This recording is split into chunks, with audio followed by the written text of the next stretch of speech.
All right, and that, guys, was the trailer for Predator Badlands.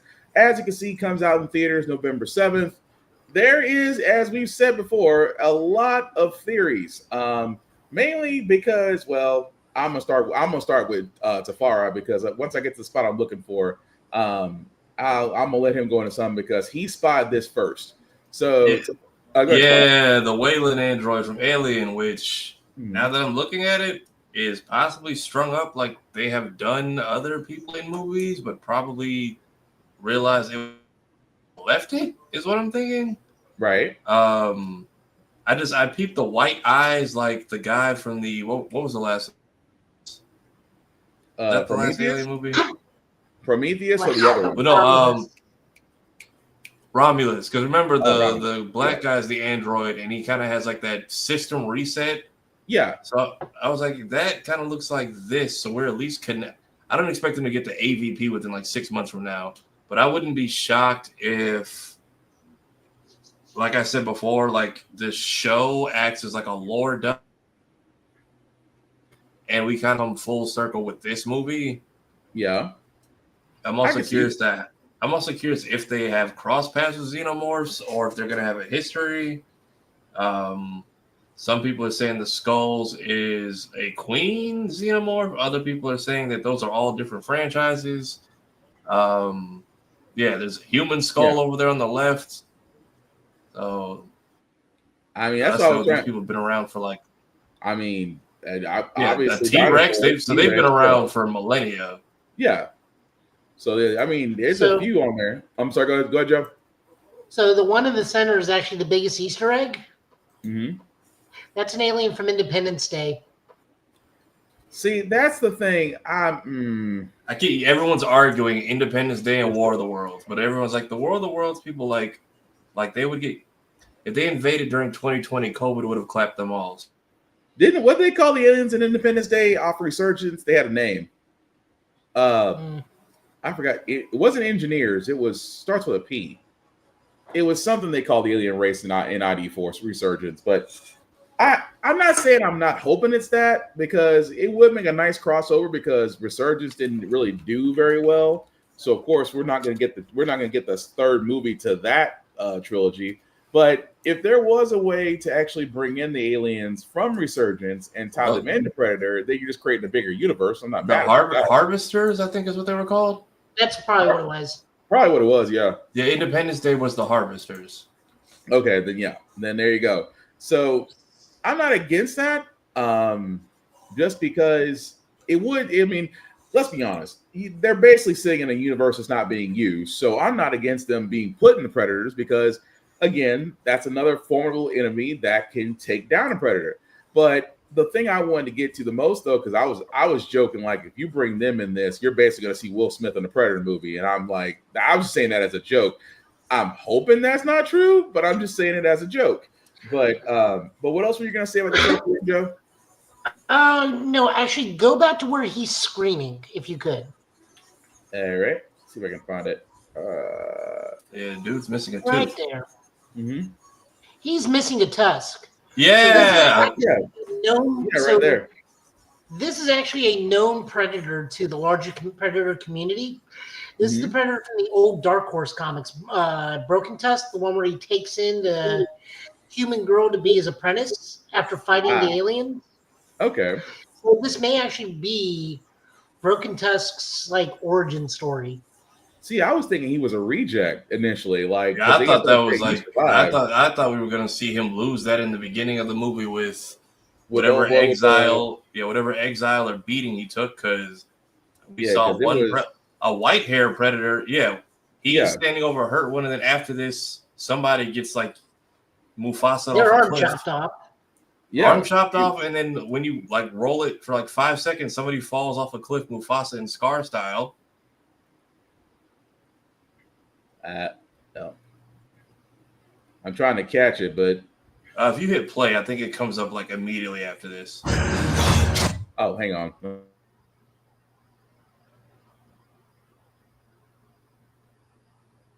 Here's an easier way. Right here, yeah. So whatever this is,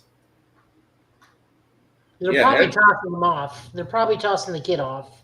Yeah, because the way it looks, it is kind of a Sparta reference. It does make sense. So very curious to what this. I'm interested. I'm also curious to who are the humanoids with the plasma rifles and how far into the. Probably more Weyland-Yutani. Yeah, that's probably where they're gonna get. That's probably where they're gonna get introduced.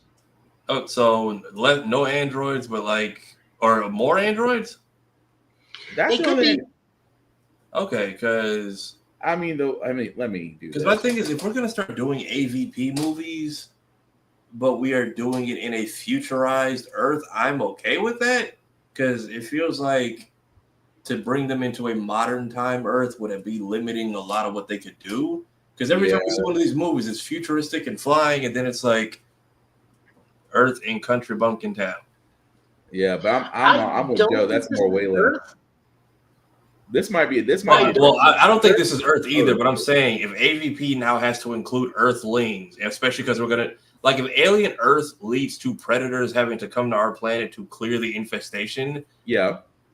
Let it be a Earth that has the technology these people are using. Not tell me it's 2022 and the aliens can't hunt because everyone's inside during the pandemic and they can't find food. I feel like if you add more futuristic elements, it gives the shows more freedom to be more creative with the alien and predator aspects. Especially if you're telling me now we have people who've experienced both coming together. Mm-hmm. Well, what I'm getting at is I think that may be the same mining planet from the start of Romulus. Oh, yeah. Okay. It could be, yeah. Me too. It could be.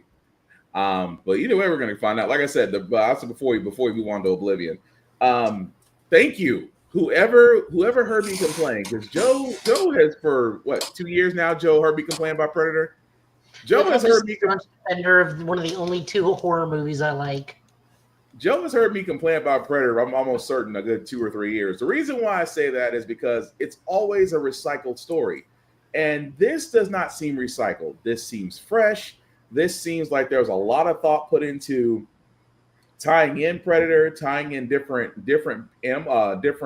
challenges he's faced, tying in somebody that looks like he's actually associated, like Joe said, with the comic. But either way, it's freaking different, and that is all I ask. And that's what makes me go see this come November 7th. I want to definitely go see it. But again, let us know in the comments what you think. I'm pretty sure all 3 of us, I think we're all on board for this one, aren't we?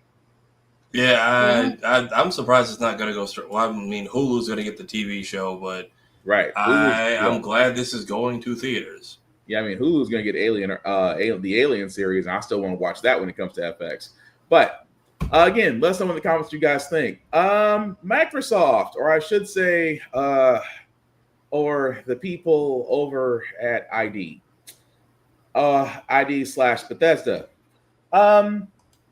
You guys got leaked, and that's great and all, but did you really need a full-on production for this? Because, again, if you haven't noticed by now, they did announce a remaster to The Elder Scrolls 4 Oblivion. If you haven't seen it, here's a trailer.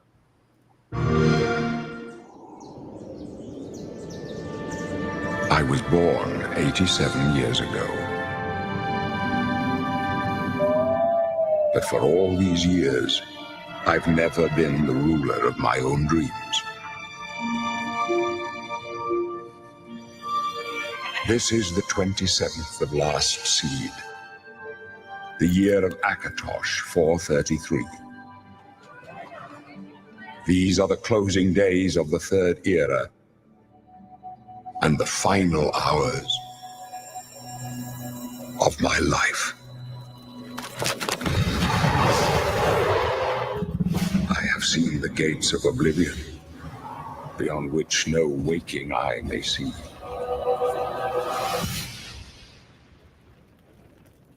This is only the beginning.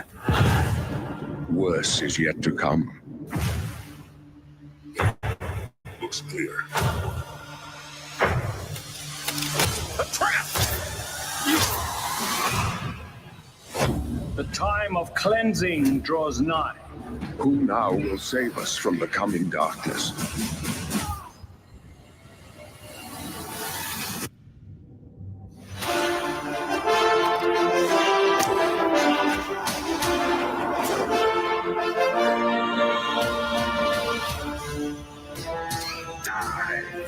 Here you must find your own path.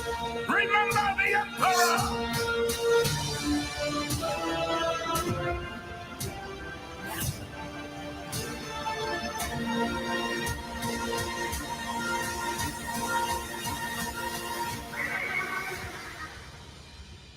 Find him and close shut the jaws of oblivion.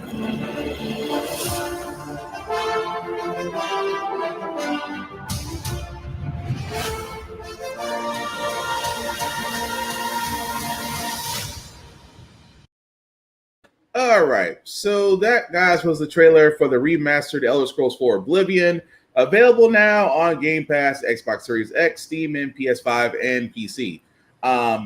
Again, I played it so long ago, loved it. It was okay.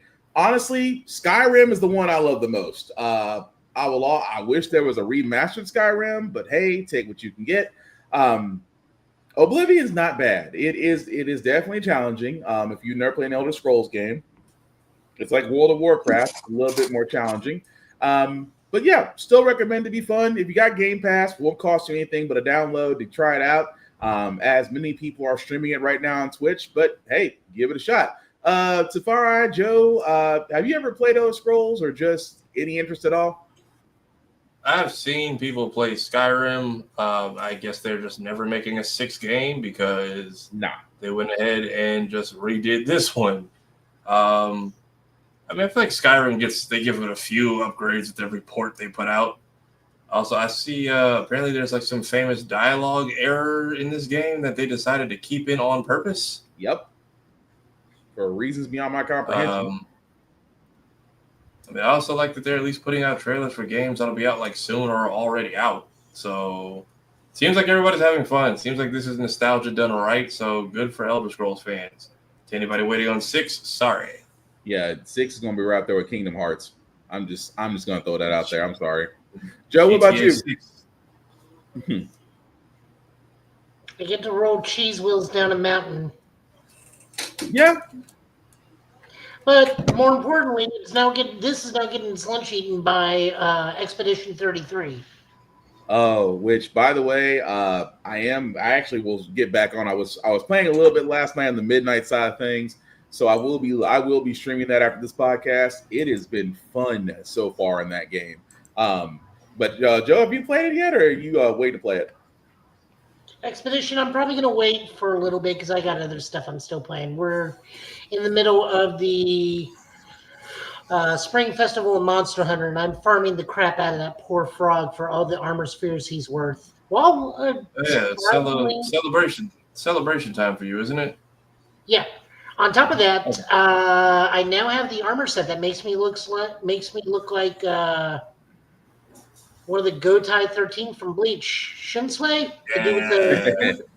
Nice. Yeah. But two twin swords. Well, I have twin swords, except mine are explodey bone swords. Nice. I gotta get back on that. They explode on contact? Like they explode on contact? So it's called Blast. So after you hit them up, you get a free 150 points of damage of explosion. So since it's dual blades, you are literally just proccing that like every 5th or 6th strike because dual blades are just like a 5-year-old with a stick. Nice. I have to get back in. You want to add that thing later that I just sent you? Yeah, I saw that earlier. I did not, because I just watched that show too, so I have not had a chance to keep that new, because that hit my inbox earlier. No, I saw. Yeah, I got that queued up, Joe. It's in the chat. I got that. But yeah, I'll definitely show it momentarily. No, definitely. Great. Mm-hmm. I mean, at this point, Skyrim can be played on a rock or a fridge. Mm-hmm. So, I mean, as long as it improves the quality of life of the game, great. Mm-hmm. Other than that, no thanks. I may just get bored one day and play it, but like I said, I'm more Skyrim than Oblivion. That's just my personal preference. But I'm not knocking those that like Oblivion. I'm not. If you like it, download it. I mean, it's free on Game Pass if you got it, whether it's on PC or console. But like I said, Not knocking it. Glad it's out. Would like to have a brand new game. But before we get into the other movie trailers and video game trailers that we got, we do have to show love to Sinners because they are. I mean, if you haven't seen Sinners, I know it's a far eye.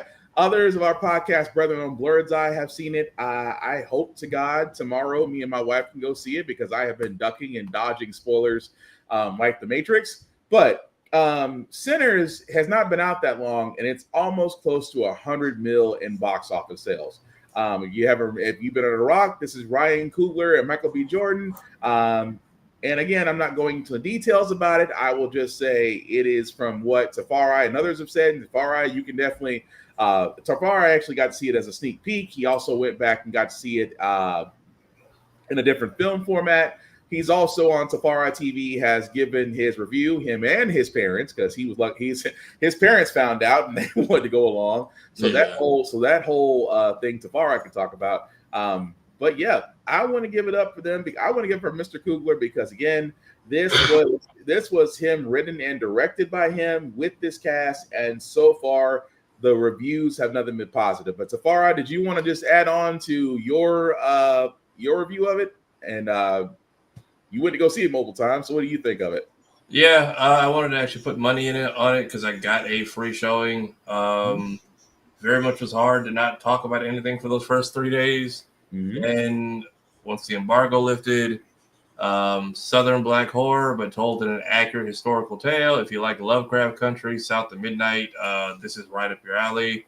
If you wanted something original and different, this is definitely up your alley. Mm-hmm. If you wanted something, I'm trying to think of the right way to put it without like putting it all out there.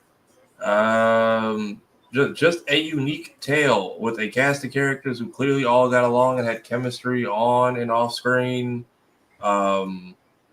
Casting certain people as love interests, seeing just what community and probably one of the most unique and interesting music scenes I've ever seen done. Mm-hmm. Explaining how music can be spiritual to a sense. Generational curses, things like that, all while set in the deep post-emancipated South, but still during the Jim Crow era. It's a really good film. They shot it like on old original IMAX cameras, which is why the format is like that. Mm-hmm. So I got to see the 75 or the 70 millimeter print because we have one of those 8 theaters in the world here. There's 10 theaters in the world. 8 are in America. 1 is here in Dallas. Mm-hmm. So went to that. They ran out of the damn collectible prints, which I'm pissed about. But it is that thing that screen is. Well, they said 5 stories high, 7 wide, and the way the aspect ratio works, like not an inch of screen goes unused. So it's kind of like a video game. The ratio will change for like a cutscene, and then it expands as you're getting ready to transition into the fight, or kind of like focus in on a character or something happening, or and then kind of give you a sense of the area you're in now that the focus is over. It does a lot of things really well. It's very much breaking records. Congrats to the entire cast. This is very much deserving of all the praise it's getting. Exactly. Joe, anything you want to add on to Sinners? I have several questions. Okay. First off, how hard is Shamik Moore punching into the air at this point? When she pops up on screen and like the third thing out of her mouth. Did you see it already, Joe? Not yet. I want to. Okay, I'll say that much. Tomorrow after lunch with friends. I will say this. If he makes it to the third act, God bless that boy. Even her husband, he's like, yeah, go see it. I'm like, don't watch this film. You don't need to. You like, I know you're marrying her, but like, there's a certain part towards the end where it's just like, hey, this is the part where like, if you're a spouse, you get told to go get popcorn. But like, even when you first introduced to her character, it's like, oh, she seems sweet, and then like the first or third thing that comes out of her mouth, and it's like, well, ma'am. But their relationship, the way they handle the relationships here are very nice. It's also very telling of the time period we were in. But yes, Shamik should just stay home, and he should. until all the promos are done, his internet should be cut off. He should be given only a Blu-ray player and a set number of DVDs to run through, along with physical video games and no internet. There should be no Ethernet plugged in anywhere in his house. It's not even going to be. It's not even punching air. He'll be headbutting the wall the way one of the twins was headbutting the door in the trailer. It's bad. It's bad. All I can say is that man needs a dog, a therapist, and a good PR team, and a hell of a distraction. But what was your other question, Joe? Why could this not have been Blade as a period piece? So everyone is very much saying, "Hey, this is this could he definitely could write Blade if you gave him the chance." Mm-hmm. But this very much This very much overdoes just being his pitch for Blade. It's just his own vampire thing. Now, I kept saying if Wesley had a cameo in here, that would be the funniest part. Right. But sadly, he does not. Well, you'd have to have some weird British accent because at this point in time, he's over in the UK. But no, it wouldn't even be Blade. It wouldn't even have to be Blade. Just cast Wesley as like somebody who knows about the mystical world and just have him show up at the end and be like, "Sorry, I'm late. I was tied up elsewhere. Or I got tied up in some bullshit." It is very telling of the times. Like even the twins that Michael B plays very much reminds you of times. It's like, yeah, even gangsters had decorum back then. Mm-hmm. Like there are some very funny scenes. Southern Asians, was not expecting that, like accent and all. Like I knew they were there, but like seeing it on screen is very much. It took me a second to like grasp because at least growing up in the South where I do, they usually just they hold on to their culture, accent, language. The adoption of the place you're at is something I haven't seen done that fluidly. Mm-hmm. When you see the barn scene, you'll know which one I'm talking about, and you very much understand how much music can reflect to other people. It is a beautiful moment until it's not anymore, and then that's when things get cracking. People are saying the first half felt too long, and it's not. It's just, hey, we're not going to just say, here's all the people that could die. It's just we're giving you the setting. We're giving you the time period. We are giving you a connection to each of these characters and why each of them are important. Nobody in this movie is a nobody. Everybody is somebody to someone or has history with who the twins are. So it is good. It's good. It's healthy. It is a tasteful amount of horny without people being over the top. People very much punching air still. What other questions you got, Joe? No, that was it. Just those two. Okay. Well, I know why the Southern Asians are there. Oh, well, say it one more time, or you cut out. Like I understand why the Southern Asians are there because we were the principal building force of the railroad. So yeah, I mean that and sold to both sides, but that much I remember. Like I remember the railroad portion of that history. It was just, it's the only time I've seen an Asian person with like a full blown country accent was like in Heroes, and that dude was just a random trucker they found. Yeah. But other than that, no, I can name one. Can you really? I can name another one, but that's only for me and Will. Where? Oh, Jimmy Wen Yang. I as soon as I said "oh," I knew that's where he was going. Is this somebody you guys know personally? No, wrestler. Oh, okay. Because I was like, as soon as he said an Asian with a country accent, I was like, "Yep, he's right." I've had one when I worked at my last job, and I had other people type in on the call because I'm like, I just need other people to understand, like, this is happening. I am so, like, I didn't know these two could go together this well. And it's just every sentence that came out of his mouth was so confusing because I'm like, this call isn't hard, but I'm dragging it out because this is such a this is such a unique experience that I have not had all my years living in. But they do it. They very much more fluently in the show. They also very much show how important that family is to what goes on in that town as far as their culture and contributing to both sides of the segregated street. So I knew it was there. It was just I've never seen anyone do it that fluidly to where like, oh yeah, that fits. Yeah. Well, I will say this. Like I said, I hope to see it. I hope to see it tomorrow with my wife because I have been itching to see that movie. Let us know in the comments what you think if you have seen Sinners, or if you are planning to see it. Let us know. But other movies, we do a couple of movie trailers. This first one, I just want to go ahead and run through it because I am trying to figure out who asked for this because apparently we're getting another I Know What You Did Last Summer. Because since Scream did so well, I guess we have to go ahead and dig the well until we find bodies. But anyway, here's the trailer. Baby, you okay? Why don't you go upstairs and do that guided meditation you like? Thank you. Find a peaceful setting and close your eyes. Imagine a white light calling you. Hello? Now, feel that love entering your body and emanating out from your chest.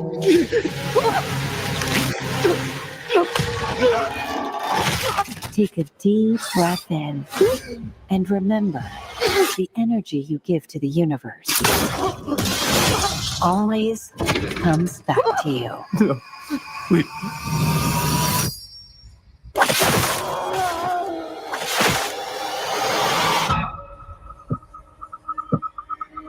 Do you think this is some kind of karma for what we did? What if someone saw what happened?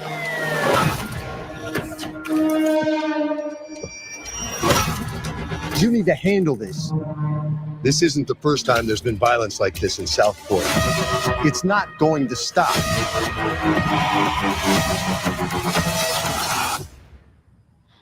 I need to start drinking. Someone is coming after us. I need your help.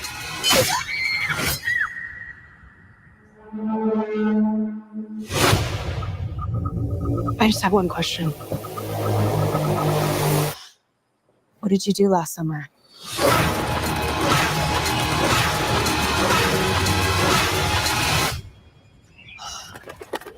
This place is so beautiful, it makes me want to die.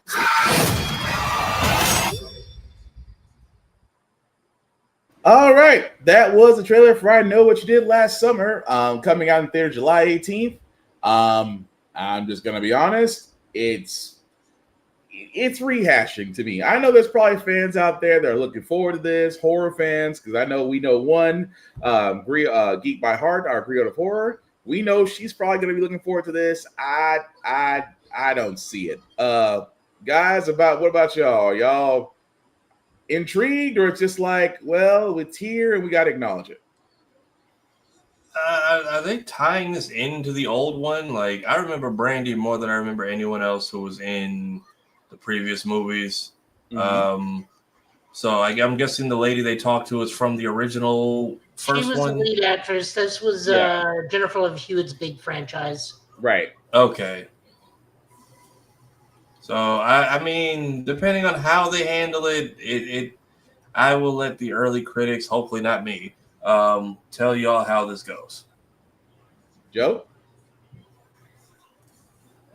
I mean, it ties into the old one, so, it seems fun. I only really saw one, so horror's just not my thing. I mean, don't get me wrong, there are some horror movies that do get me. This one just didn't. Like I said, I saw the first one. It's nice to know who done it, and then they had I think 3 other movies after that, and now we're seem to be rehashing it. Like I said, it may not be for me, not knocking the movie. It might be for those that are true fans of the genre of that particular series. Good for y'all if it comes out July 18th. I just don't got a dog in the fight. I really don't. But the next movie, however, we are showing that will be on Prime Video. Imagine if you thought that Bloodsport and Peacemaker did great in the Suicide Squad, Imagine if they were playing opposite president seats, as in John Cena is the president and Idris Elba is the minister of the UK. If you have not seen the trailer for Heads of State, this is a treat. I'm just letting you know, it is funny as hell. Mr. Prime Minister. Mr. President. It's our debut duet. Duet. Yeah, it's like I'm Dr. Dre and you're Eminem, and we're taking that stage for the first time together. I'm Eminem. What is it with you walking around thinking you're better than everybody else? What's the difference between me and you? You are the commander-in-chief. You're not some DJ in Vegas. What's the difference between us? All right, I get it. You don't like my movies. I've never seen your movies. But the universe keeps telling me I look cool with a gun in my hand. What's the difference between me and you? A toy gun. What's that? That can't be good. Stop the beat a minute. I got something to say. Oh, shit. Between me and you. Hold on. You talk about why before you know what you're supposed to do. What you're supposed to do. We just survived the worst security breach in history. The cavalry's coming. So keep calm and carry on. Hey, fellas, how's it going? Yeah, we're about to get our asses kicked, man. Read the room.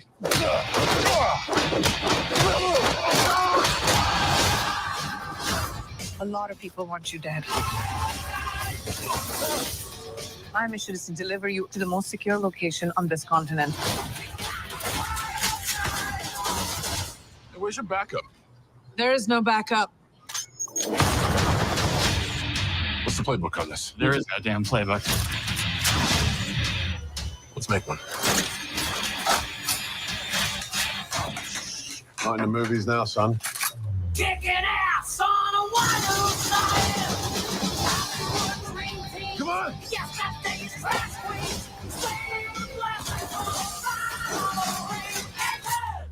Who's the action hero now?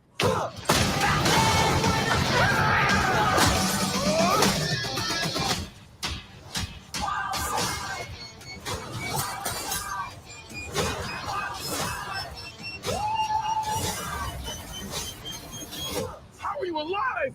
I just kept calm and carried on.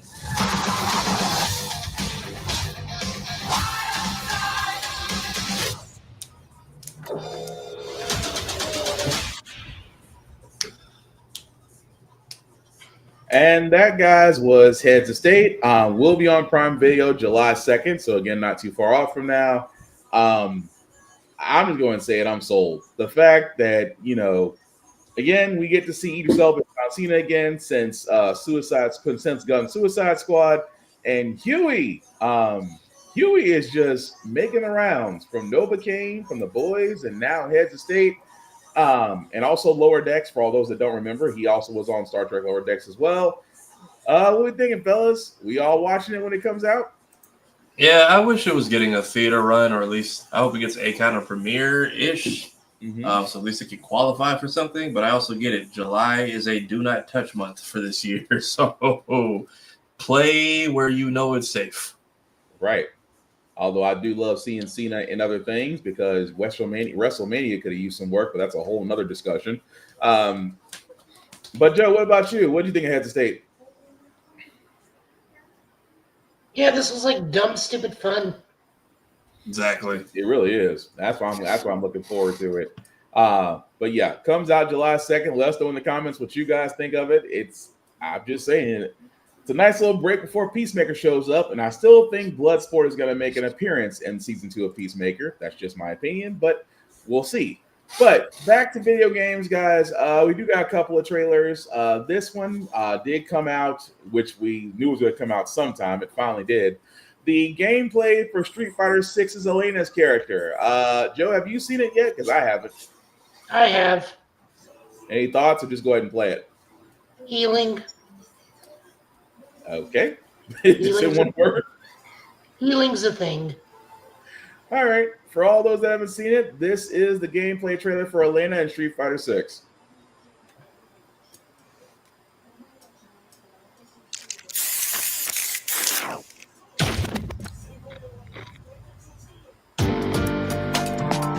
Taking a life and Giving life?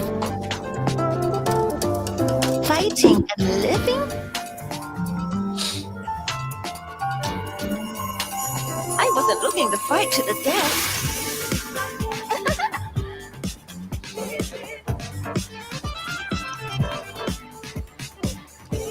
Harper up to that. Round one. Fight.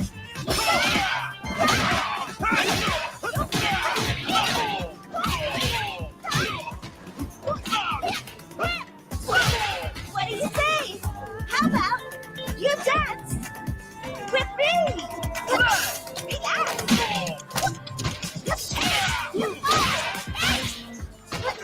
Up you go.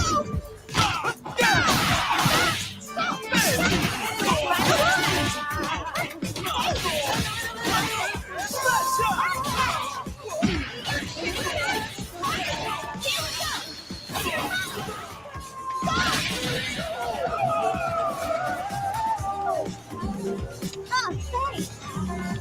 Nice fight. I'm ready to go. Yep. And open it. Yes,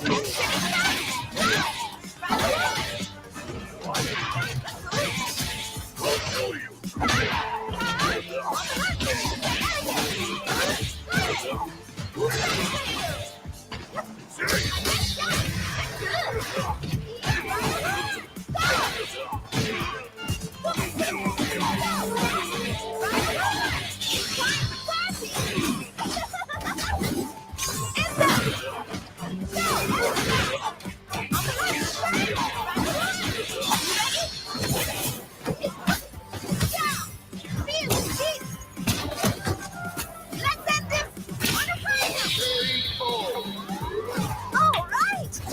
That was no sweat at all.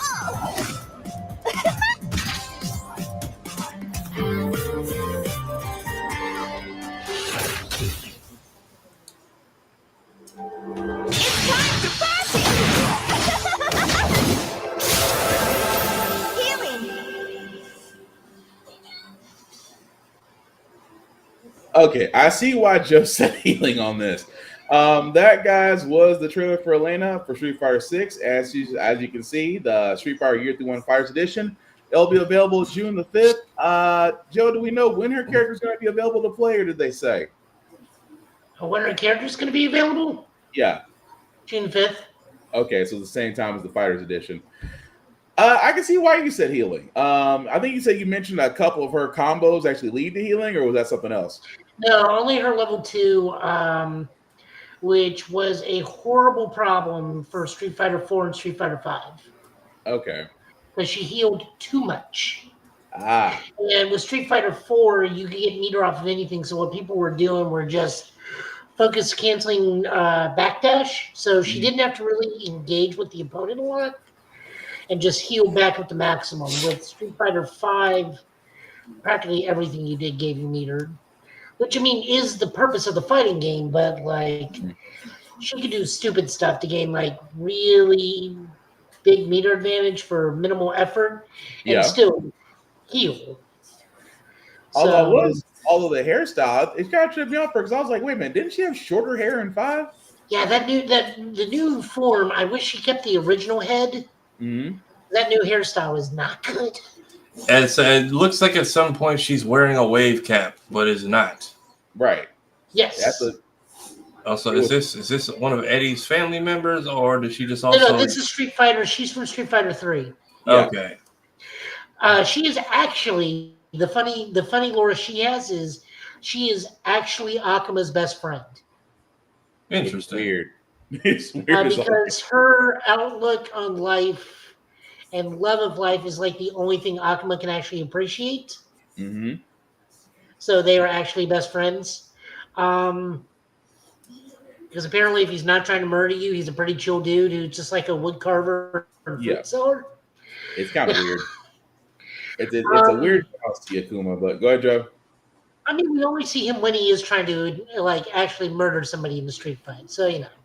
I mean, it's all kinds. What was the other thing I was going to say? I mean, this comes at the end of it, so hopefully When Summer Games Fest comes out, we'll get to see what season 3 is. Yeah. How soon is Summer Games Fest? That is my birthday in June, first weekend of June. Okay, so we're not far out. Yeah, we're not far from June. Before we see more trailer releases, but I find it funny that she animates capoeira more fluidly and better than DJ does. It is well. I mean, his is more like a stoic capoeira versus hers. Hers is more free flowing, but I guess that makes sense. I guess it makes sense for her style. Yeah, but capoeira is all about flowing with rhythm, and I agree. DJ's more like fighting with samba moves. Well, he is beating you to it. He is beating your ass to a beat. I mean, I see your point, but I don't know. Yeah, but like I said, but she's flowing with nature, and if she gets any animals in that thing, we just might as well drop "I Just Want to Be King." don't get nobody ideas, Joe. Don't get nobody ideas. But no, it looks she's gonna be interesting. Come June 5th, she's definitely gonna be available. But moving along, Ghost of Yotai did give us another trailer. This one is called the Onro. If I mispronounce this, I apologize completely because my pronunciation today has been terrible. So if you have not seen the trailer of the latest trailer for Ghost of Yotai, anybody want to give me any thoughts before we play it? This will give us a release date. Yeah, I need to play Ghost at some point. All right, here's the trailer.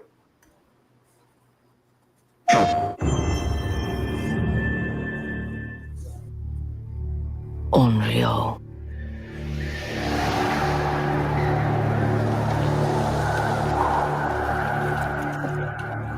A wandering spirit seeking vengeance.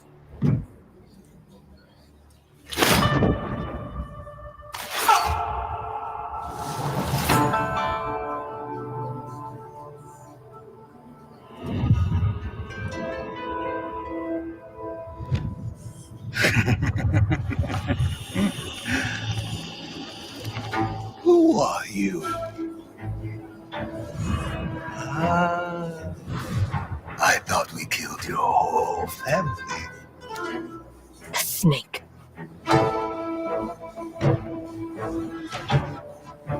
The Oni. The Kitsune.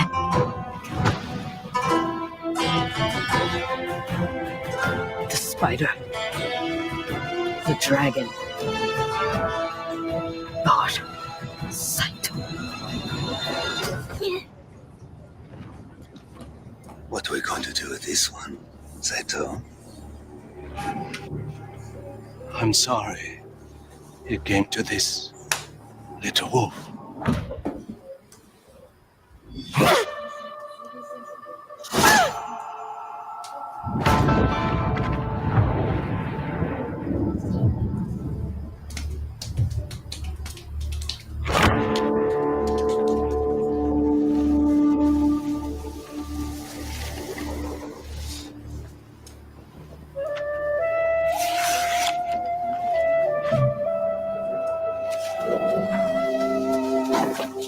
Situ Rainu.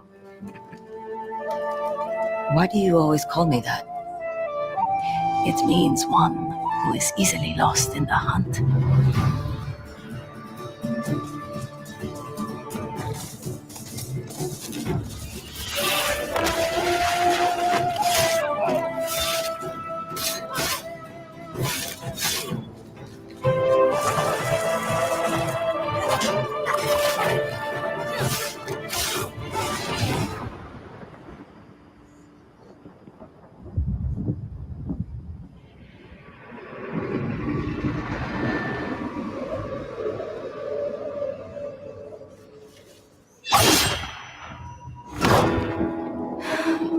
I have to go home. Back where all this started.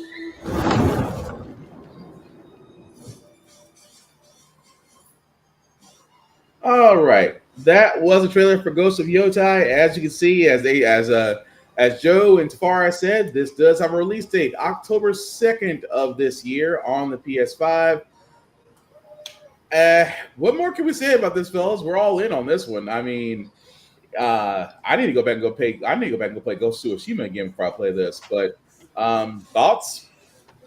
It looks like the same Ghost we loved before, plus some. So I finally need to actually play the first one at some point. I need to go back and go play it all over again before I play this. But Joe, what about you? Well, Tafari, when you play it, you have to play in the Sly Cooper gear. I was going to say, I know there's a Kratos gear, but they got other PlayStation icons in there. They have a Sly Cooper gear. Sly Cooper, Kratos. I'm missing one. And the Sly Cooper gear, actually, if you get all of it, you actually get an achievement for it, too. Mm-hmm. Okay. I know Kratos has one, I think, what is it? You got to go touch the tree like he did in the game. Yeah. Then you get his armor set. Yep. That must be for the new stuff, because I've never seen that, heard of that.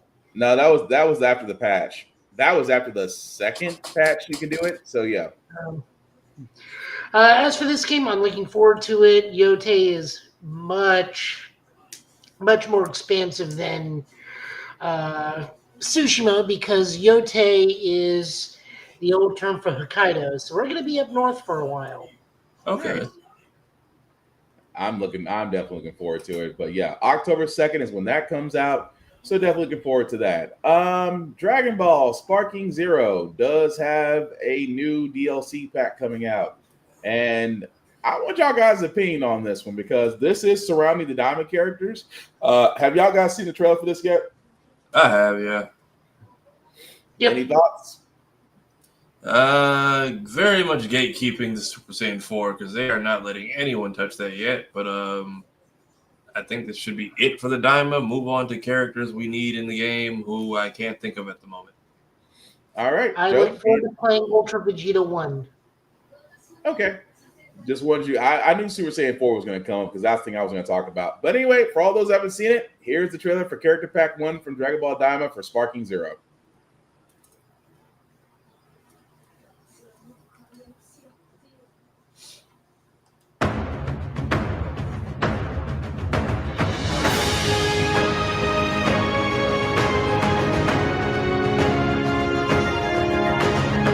So, 願いを言え。ほら、ワクワクしてきたぞ。勝負しようぜ、ベジータ。小さくなったとはいえ、貴様には負けん。まだまだ。戦いたいなら付き合ってやる。本気で行くぞ。くらい。覚悟しろよ。吹っ飛ばしてやる。はあ。誰だか知らんが、俺が相手になってやる。吹き飛べ。俺はこんなものでは満足せんぞ。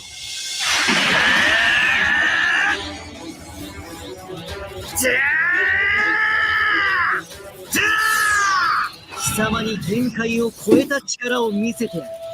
よし、本気で行くぞ。俺に敗北はない。遅い。その程度か。ギャリックホー。ねえ。ねえ。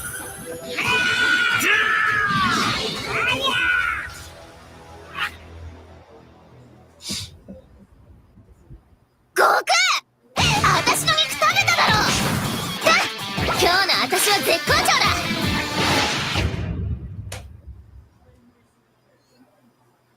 All right, so that was the DLC 2-pack for the Dragon Ball Diamond Character Pack 1. As you can see, you do get Goku, Vegeta, Super Saiyan, looks like 3 and 2 Vegeta, and of course the characters from Daima along with Goku with the pole. So, as Tafari said, they are going to be gatekeeping Super Saiyan 4 for reasons beyond my comprehension, but thoughts on this, guys? No Majin Buu? Does he just get lumped in with Ku? Like, I think he may be in the second part of the DLC, because this only covers up to the second world, and Dew doesn't come into the latter half. Because there's still another DLC pack coming soon. So there's still a third pack for there's a third pack for Daima coming out, so it hasn't been. It says to be revealed soon. Yeah, so which probably means Dew, Majin Do 3, Kid 4, and Adult 4. That's what I'm thinking. Half of that will be the adult of what we just got, along with. I don't know if I'm blanking on her name. The Kai's sister will be a character because she didn't really. Probably not. I could see the Tagomi machines being the three of them sharing a character slot as well. Yeah, I can see that, but I don't know. I think he's the number one because he had the most combat. Yeah, but it's just odd that they're keeping, like you said, gatekeeping 4, which I thought 4 would be a part of it, but I'm just really surprised. They're going in order of the show, so it makes sense that we're not getting 4 right away. Okay, I mean, I'm just you're right. You are right about that. It just kind of felt like they're kind of holding off on that to me. But you are right. If they are doing that in order, then I guess that'll be where DLC pack number 3 comes into play. But again, let us guys know what you think when that as that is out, and we'll figure out what's a DLC pack 3 when that's revealed. But one more video game trailer before we get to Ultraman Omega, because I'm curious about that one, because Joe and Tafar will talk more about that momentarily. But RoboCop Rogue City is getting another expansion called Unfinished Business. People played this? Same expansion. It's same expansion? Sorry. Yeah, My apologies. Same expansion. My bad. So the expansion to Rogue City Unfinished Business. Yep. Tavara people still play it. I actually went back and played it. It's actually not bad. Okay. It's really fun to punch them. It's not bad. It's actually kind of fun. But if you haven't seen the trailer, here it is.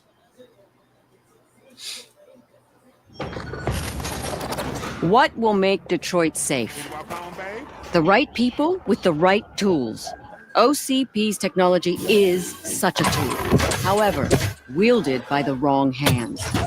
Breaking news. An attack on a Metro West precinct has occurred. Hypothetically, it's possible to make a machine that would take control of all the OCP devices. Does that building you call Omni Tower possess such capabilities? All squads, code red. RoboCop is here. Backup is needed in the main lobby. Why do you need the OCP hijacker? You'll find out sooner than you expect. Can I reach the mercenary leader without running into civilians? I am the only one who can guide you through it. And my name's Miranda, by the way. This is the day we've been waiting for. We're ready. Caution. The highest degree of safety has been passed. Murphy! Eyes on target. RoboCop's here. Who are you? Don't you remember me?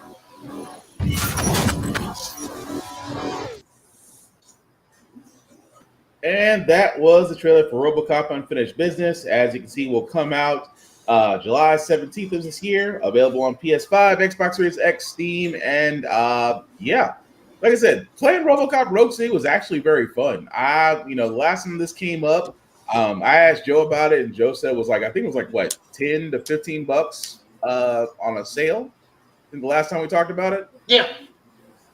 So, yeah, I purchased it. It was actually fun to play so far. So if you ever did want to give it a shot, it definitely is worth the play. Okay, I feel like I saw some people playing it, but like not enough to warrant DLC or anything post-game release. But if it's doing well enough for this, then by all means, God bless it. Yeah, it was definitely fun. But go ahead, Joe.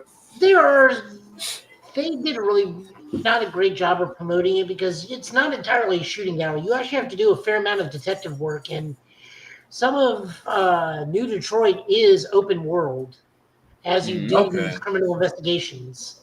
Yep. So you got to do some Batman stuff. Also, I love the fact that this DLC is just Dread or The Raid. Pretty much. That's exactly it. He's just going into a mega city. I mean, you're right. I mean, you're not wrong. You're 100% right. It is the raid. You're right. I love that we keep doing this sort of the old 90s action here. It's like, just go fight a whole skyscraper of people. Bad guys at the top. Have fun. Oh, but yeah, you should definitely give it a shot, Tafar, when you get a chance. But but yeah, it's usually dirt cheap. It really is. But Ultraman Omega, pretty much our last trailer. Fellas, I know you guys usually cover the Ultraman series, so what about Omega? That's gonna be a little bit different than this go around. Well, I mean, the trailer actually tells us everything. We got the English one. It's going to be a simul-dub again. Okay, so go and play the trailer. New Generation Z-Earth, or Z-Earth, however we want to pronounce it. I don't think Tafar's ever seen a almost fully red Ultraman. I have not. All right, well, here's the trailer for Ultraman Omega.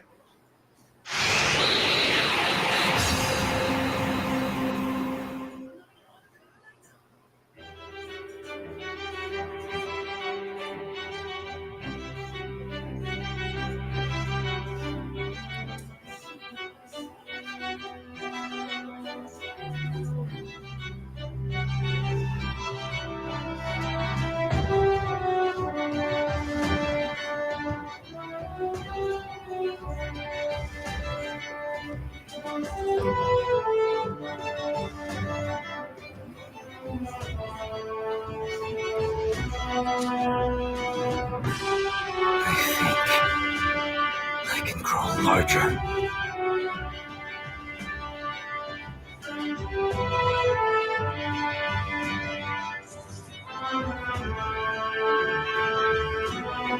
The awakening.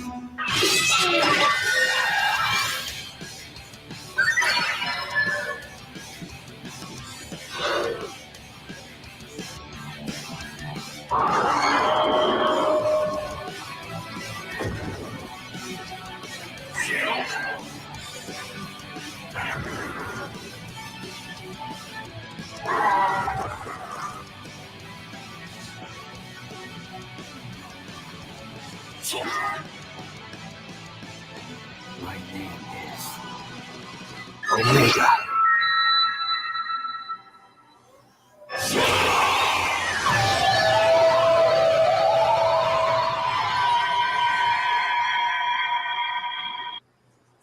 Okay, so that looks like to be the trailer for Ultraman Omega. It looks like starting June 5th on the TV Tokyo Network, which means we'll probably get. You said it was simulcast, Joe? Simulcast with the dub. Okay, so I'm gonna be honest. So it seems like this guy has amnesia. Am I wrong in that thinking? Well, he's amnesia, or an amnesiac. He is also not a host. Like most times where the Ultraman uses a human as a host, he is an Ultraman just disguised as a human. Interesting. His transformation item is the Omega Slugger, which an Ice Slugger is usually the detachable fin from the head that they use to just murder monsters left and right if you're an Ultraman 7, quite graphically at times. That was those were days in the past where we can get away with much more TV violence. We'll probably still do it, but with less blood and less decapitation. We know that the character's name is Saotaru Okita. We do not know he's part of a defense force yet. They have yet to do any sort of... Well, that's not true. The stage production has yet to be done, but it has been announced that the new generation actors for the past 20 Ultramen from both the Heisei and Reiwa period, all their main actors are coming back, including this dude, for a live show. So the first time we're going to be seeing Ultraman Omega live is on the live show, which is pretty good. We will probably definitely be covering this over at Showa Joe because I am interested to see what kind of camera work and practical effects they use, because Ultraman is still one of the shows that use a lot of practical effects for their fights and destruction. But what about you, Tafari? So I'm curious to see how they cameo last Ultraman into this Ultraman. Curious to what his situation is compared to our last character, because I know he was part of the defense force and he had like friends and teammates, and so far we have only seen this guy. I'm curious what him and his Ultraman story is. I'm also very curious how soon into an Ultraman do they start filming and casting the next Ultraman? Right.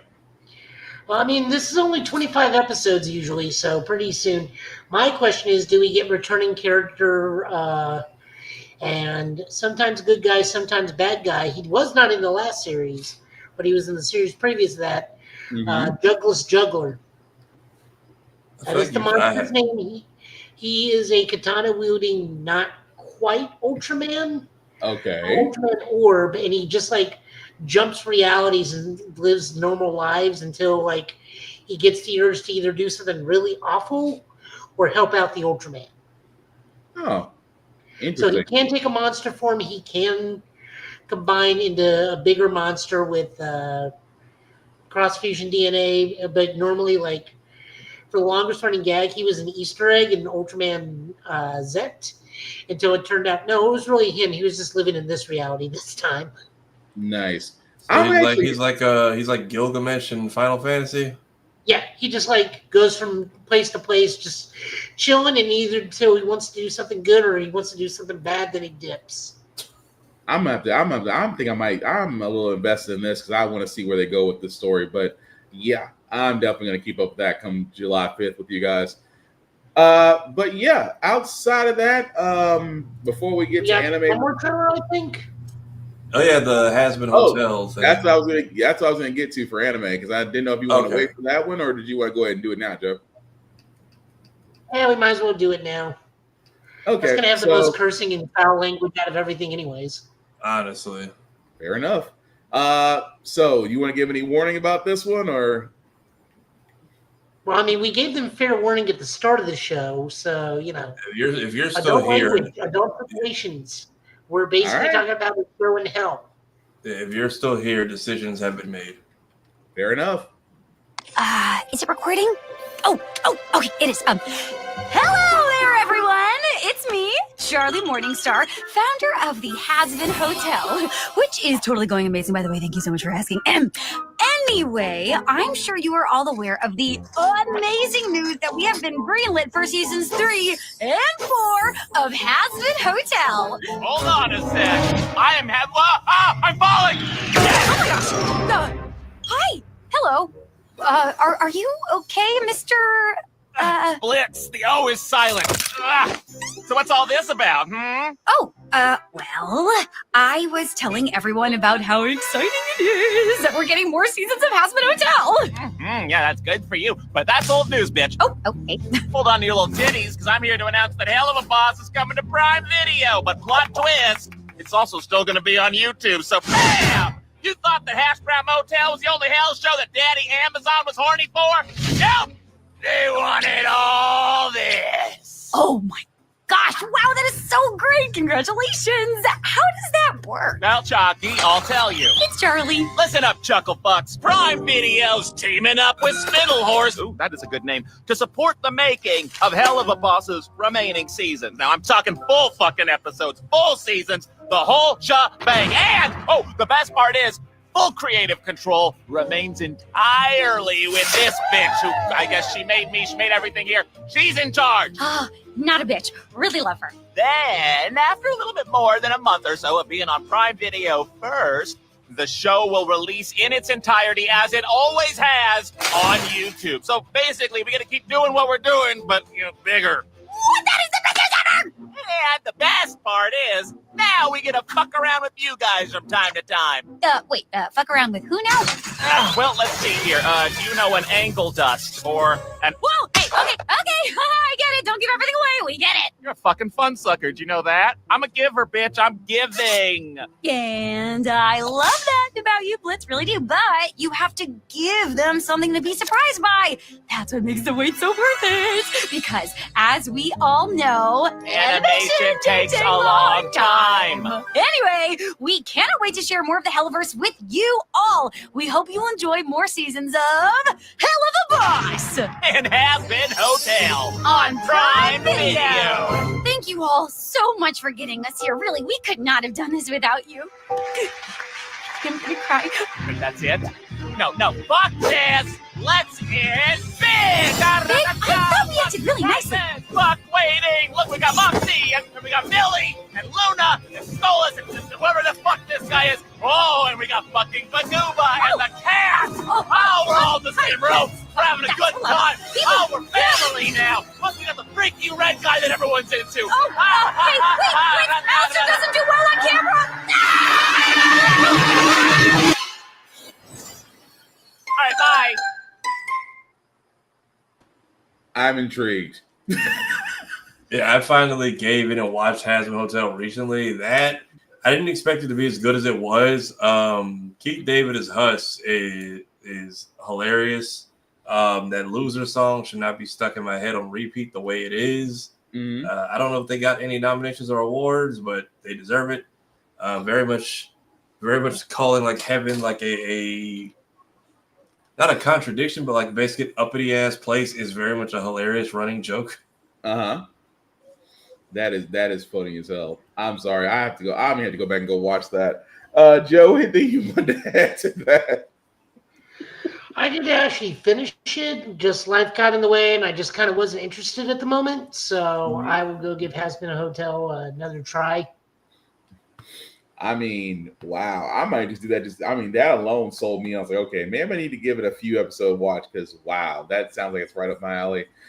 But if you have seen it, guys, let us know what you think. I was trying not to laugh because, again, Obi is right beside me sleeping, so I'm trying not to wake him up.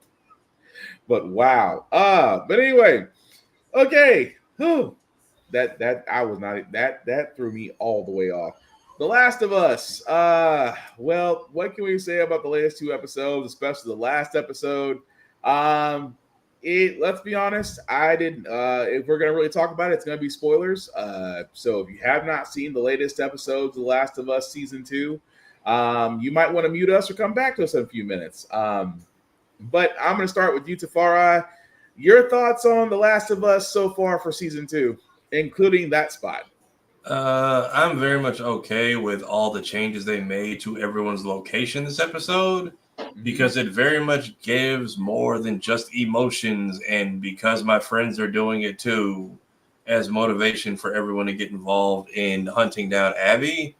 The whole attack on Jackson was a nice addition. Mm-hmm. Whether it's because the tendrils got exposed or because Abby stepped on the fake Walker graveyard and activated it. Mm-hmm. Very much love seeing that is... they kind of raised the stakes for everyone this episode, and that I can appreciate. Very much selling us that these aren't just strangers. These are Abby's friends who didn't think she'd actually pull off her mission and very much did not want to co-sign any of her behavior, which I would not be surprised if we get a more detailed fallout once they all get back to the WLF. Yeah, I very much, I think I liked how this went here more than I did in the game. Fair enough. Joe, what about you? Don't watch it. Oh, okay. For me, same way. There were changes. Not really heartbroken over the changes as far as how the avalanche started. The fact that they did get the town of Jackson get involved early in the attack, although in the game the city was never attacked itself. And there were changes as how Abby came to meet Joel. And I'm not mad about the monologue. They had to do things differently. I know a lot of people were like, well, we didn't get buff Abby. Well, you're not going to get buff Abby. So they had to make it realistic. And again, this is going back to where we said things done in video games are not going to be able to translate very well over into live action. Despite the casting, despite how you may feel about it, they transitioned the best the way they know how, and I'm not knocking it. Of course, the kill scene with Joel still added up. Now, do I think that's going to be the end of Joel? I'm going to be honest. I think there's going to be flashbacks throughout the season with Ellie because now she has seen the friends, Abby's friends, and of course, swearing that I'm going to go after all of you and I'm going to end you all. Basically, it starts her quest. And the whole thing with Abby, where I have seen it on the internet, feel bad for Abby. Abby had a right. Abby had a point. I just want to throw this out. Her father in the video game threatened a guy with a gun with a scalpel. I'm just saying. You can't say her father's not absolved out of this. At the same time, he was a general surgeon and was really into biology.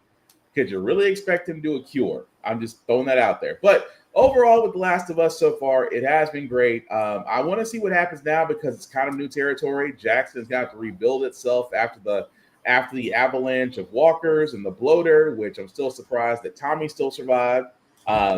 At the same time, Ellie is going to wind up taking off, going after WLF and Abby. I wonder, will Abby's story still include rescuing that boy? It's going to be hard to say. But overall, I like The Last of Us so far. So this week's episode that should be premiering this Sunday, we'll tell the tale exactly where we're going with that story. But so far, so good. I got no issues with it. Dina being the one to go with Joel makes more sense because in the game, it's just like, hey, I'm going to put myself and somebody else's unborn child at risk just because I have a crush on Ellie for some reason. Mm-hmm. But her being there to witness Joel die gives her more motivation. We know Tommy gets himself seriously injured going after Abby, but this at least puts more weight on that decision because the way they handled defense for the city of Jackson, Tommy was an integral part of. Right. So now if Tommy gets hurt, that puts him and his marriage and the town at risk. So the scales and the weights are at least a little bit more balanced, which I can appreciate. Right. I still think Dina going out here is still going to be a stupid decision, especially if it still gets her baby daddy killed for absolutely nothing. I very much can see this being all Ellie's season. Then we get to the confrontation with Abby. Their season 3. We'll find out Sunday how they're going to handle moving forward. Oh yeah, I'm looking forward to see how they're going to handle that. The other review we wanted to go after was Doctor Who. I admit I had to do a major catch up because I did not get to really catch up with the Doctor until like last couple of days. So I was able to catch all of season 1 and including season 2. I will say this about this version of the Doctor. They have definitely really stretched out as far as storylines go. Every episode has been great. I am not going to knock that. Every episode that they have has been awesome. There have been some episodes where there have been some questions, but at the same time, they approach those questions very nicely. Great enemies. I did like Maestro. I did like the latest one about the animated toy guy from the cinema story. I forgot his name altogether, but and also the fact of just Ruby Sunday. That entire arc of the season 1 was great. So now that we're in season 2, where again he has a new companion, and it's a mystery around her that I'm not 100% sure of as of yet, but I got no complaints about this Doctor Who. I love Nagawa, Mr. Nagawa. Dude Gatwa, thank you. I will pronounce his name one day, I promise. But love his interpretation of the Doctor. Cannot knock it. The fashion sense. I thought I got to see the episode where he was dressed up. I mean, full on afro with the button down. I am not mad about that, sir. But just overall, I got no issues with how they're doing this between Russell T Davies and Stephen Moffat writing the episodes. It's great. I got nothing else I can say about that. But Joe, what about you?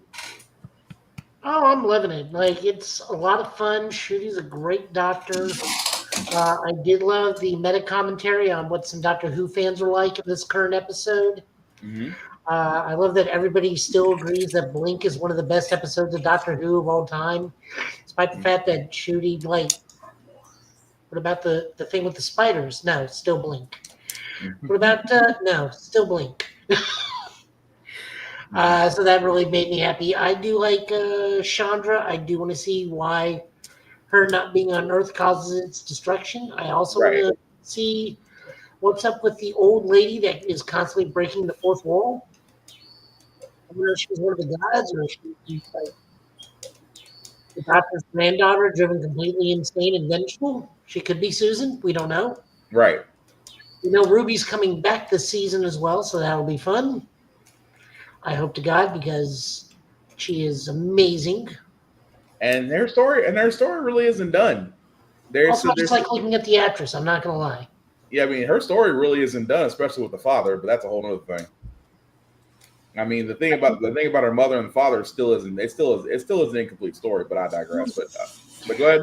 I do look forward to the audio adventures with Shooty because he seems to come into companions a lot and then loses them quite tragically a lot too. So. And then old girl at the end of every episode, where I'm like, is Death following the Doctor? Because that's who I was talking about. I wonder if she's like one of the gods that he's been fighting since he took over, or if she's maybe his granddaughter Susan from the original Doctor Who, just left there and completely nuts.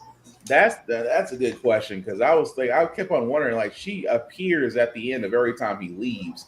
So that, like you said, could be his granddaughter, could be a god that he's fighting. I would almost if it is a Gallifrey, then I'll be surprised. But no, like I said, could be the Master. I mean, could be the Master.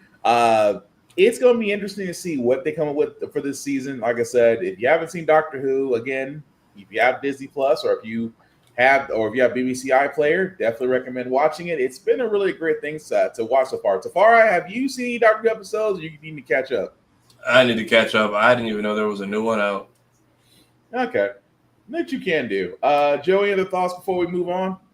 No. Is it episodes, or is it just like really long specials? Episodes. There are Christmas specials, but those are the only. But I mean, they're periodically. Although his Christmas special is pretty cool too. But definitely give that a shot when you get a chance. But yeah, again, can't knock it. Love to see it, and we'll try to actually get reviews on it as it comes out. Now, anime picks, guys. Did you guys want to give updates on things that y'all seen so far? Sure. Fire Force is actually. I'm realizing, right? I think we are very much, final season hitting endgame material. I actually did not read the manga for this. Mm-hmm. So first off, the way the fight ended today with the White Clad, I audibly cackled out loud because of how ridiculous it was. Joe, did you see it? I'm just aware of it because I read the manga. It's been a bit though. I was not expecting it to be that quick, and I'm just like, this is gonna like bounce off of her, right? Nope. Just hey, remember we still have these things in the world of all magic and things. A good old 9 will handle it every time. And then there's Arthur, who's like, where have you been? I fell off the car when we left the station. I've been walking this entire time. But yeah, and I'm also realizing this person we're fighting was the person who killed the captain, the masochist captain, at the end of last season. So I'm also curious what is up with Homegirl and the drooling Rule 34 image she's creating every time she goes into like the Spirit Towers. Captain Obi, and I really hope he's not about to go full infernal. I don't know what's happening. Mm-hmm.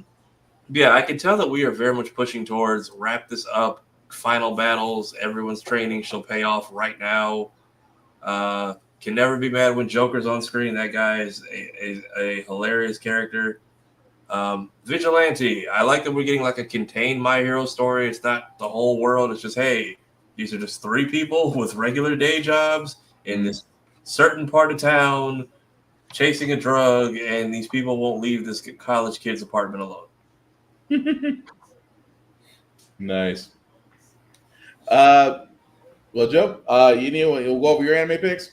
Let me think. Metsuzabi, we've gone to see another town in the north this time. The main character is bringing friends because now she's become addicted to weekend travels to small towns. Apocalypse Hotel, 50 years have passed since the cactus alien came, and now we're introduced to our main non-robotic cast, which are Tanuki Saiyans, so alien Tanukis from the planet Tanuki something or other, where it's a full family. We get also a minor horrifying image because they learn about human culture from a human ship.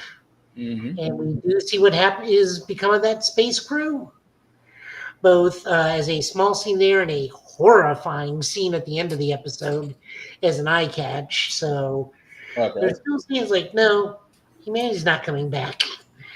But now it's like a full family of Tanukis living at the hotel and whatnot. Still an adorable series, well animated. Love it to death. Forget what my third was, though. I'll be honest, because I'm watching a little bit of everything. I will say G-Quacks is still going good. Okay. Gundam be Gundaming, and I still gotta watch that. It's so weird. They give a really good second episode, which is the alternate history of the first episode of Gundam and all the stuff that happens. Like for the full 1 year war, they give like small bits of it. I'm kind of bummed. My favorite Zeon General still dies, but you know what are you gonna do? And then just daily life for this poor child who's now saddled with a Gundam and meets a dude who's also a new type who's got another Gundam. And apparently this is not our only Gundam this year. They just announced we're getting a new one in the fall. Yeah. Mobile Suit Gundam 8, which is set in a post-apocalyptic future.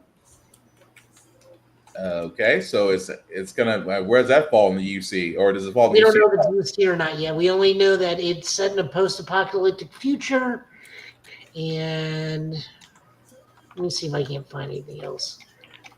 But other than that, what was it? Because I know I had a third one I've been watching. No, Dude got reincarnated as an evil space pirate, got postponed for a while. I'll have to pull it up. Okay. Well, why are you doing that? Like 8 billion things. Okay, there we go. Mobile Suit Gundam finally revealed. New series coming out. There it is. Literally from yesterday. Okay. Finally, give the fans of the new Gundam. Oh, it's a new Gundam manga. Okay, I thought it was an anime series. That's on me. No, you're good. Gundam 8 was announced in 2021. Its publication is going to be starting in Gundam Ace June 26th, so to complete with a high-grade model. I mean, just from the picture alone, it looks like it's an anime, so that's on me. No, you're good. I was gonna say about mine. If you haven't seen Lazarus on Adult Swim, highly recommend that you do. 2 episodes in, I think the third one is coming out tomorrow. It is Cowboy Bebop meets Outlaw Star, so I would highly recommend that if you were on the fence about that one. Also, Sora the Demon Hunter, also good. It should have a 4th episode coming out tomorrow, as well as that. It is a little bit different. It's like how can I put this Sora the Demon Slayer? It's kind of like Samurai Champloo without the beats. So it's the action still there, and the story is getting interesting as it's picking up in episode 4. Highly would recommend those. I forgot what third anime I have, but those are 2 ones I can speak on right now that are just really worth watching. So, of course, if you do want to watch Sora the Demon Hunter, unfortunately, you either have to go through Prime or High Dive. Respectfully, High Dive, because High Dive has got a priority on that. But definitely check that out when you get a chance. But Joe, what else were you going to say? I'm trying to log in and see what my third is. Oh, okay. But beyond that, as Joe's going to that one, because I know I didn't want to say Tafari while Joe looking up his third, sir. Congratulations are in order to you, because I know we've said it multiple times. But we're definitely going to say it here because you should get your flowers for Tafari TV. 17 years. This man had an idea long before any of us did to open a YouTube channel, and for 17 years have been giving content, and you are being recognized for it, sir. So just wanted to give you your flowers on that for your YouTube channel. Your YouTube channel has been around longer than most cars, appliances, and probably relationships. But yes, sir. I mean, while Joe's looking that up, just I gotta ask, when did you come up with the idea to do a YouTube channel? Because I know your article, which is also being shared on my Facebook. When did you decide to start Tafara TV? If I just want to just be an interview person right now and ask that question. Yeah, so that was middle school. YouTube launched in 05, which I'm now finding out apparently it was for the Janet Jackson thing. Did not know that, but I remember you used to like only certain people could post on there. Then I think in like 06 they made accounts a thing. I'm thinking because I'm one of the few classes where our grade lines up with the year. Mm-hmm. So 07 going into 08, 7th grade, we were in computer class. And we were then learning. Then YouTube let you make accounts. You could make 10-minute videos was the limit back then, which is why you had anime in like 3.5 or 4 different parts. 8th part was always in Portuguese for some reason. Mm-hmm. And yeah, we were all learning in class how to do Windows Movie Maker. So I was learning how to do like slideshow stuff, which is like my first videos are all just like Sonic stuff. Some of my friends were learning how to do like gameplay videos. Some of my friends were learning how to do AMVs. What was the one people used to use for emulator? Unregistered hypercam videos for people who were just learning how to get like ROMs of stuff on. Because game capture software wasn't really a thing like that. So we always just try to post random stuff and see who could get the most views. And by most, I mean like 10 or 20. And then I just never stopped posting on there. First couple ones I got that went viral was old camcorder aimed at the TV on like an old, I think it was like the box my brother's crib came in. And I couldn't find the videos of it. So I was playing my favorite game, which was War of the Monsters. And the stuff that I did on stream, like all those little tricks, I'm like, I kept reading those were possible, but I thought they were gaming myths, like the Pokemon, the Mew under the truck, and those type of lies that people kept spreading for some reason. So I was like, let me test these to see if they work. And I'm like, oh, they do. So that, some Star Wars Battlefront stuff. Then somebody stole my camera. So took a hiatus until college, and then that's when I kind of made my comeback. And then it was just a combination of like my initials and my nickname. Then I changed it to Tafara TV, I think a couple years ago, because I'm like, I need something that more people can find easy. And that's where that came from. So yeah, YouTube just turned 20. I made my account 3 years later. I have seen every trend come and go on this platform. Yeah, but still, 17 years, sir, is a hell of an accomplishment. So you definitely should be getting your flowers for that. But I just wanted to go ahead and make sure you had your spotlight on that one, sir, because like I said, you got a YouTube channel that's been longer than most car warranties. But Joe, you able to find your third one? Yeah, To Be a Hero X. Okay. That's the one with the Chinese animation where it switches to 2D animation midway through. They are still in the middle of the mystery, although it looks like it may have been averted at the moment because of certain scenarios that have popped up, but maybe not. We're not sure yet. Okay. Well, with that being said, I think, fellas, any more news before we move to comics? I'm trying to think. Have we missed any? Oh, yeah. Because apparently people are about to get all of us banned from early events. Beware the Thunderbolts. Apparently, like all the end credit stuff is making its rounds. I think they're doing a good. I think they're scrubbing it. I think because I haven't seen it, thankfully. But somebody who went to like one of the few early shows, which means they probably caught the guy. Apparently just taped everything and just put it out there. So fair warning, stuff it's out there. It's probably getting reposted to repost. Be careful. That's all I will say. Makes sense. Joe?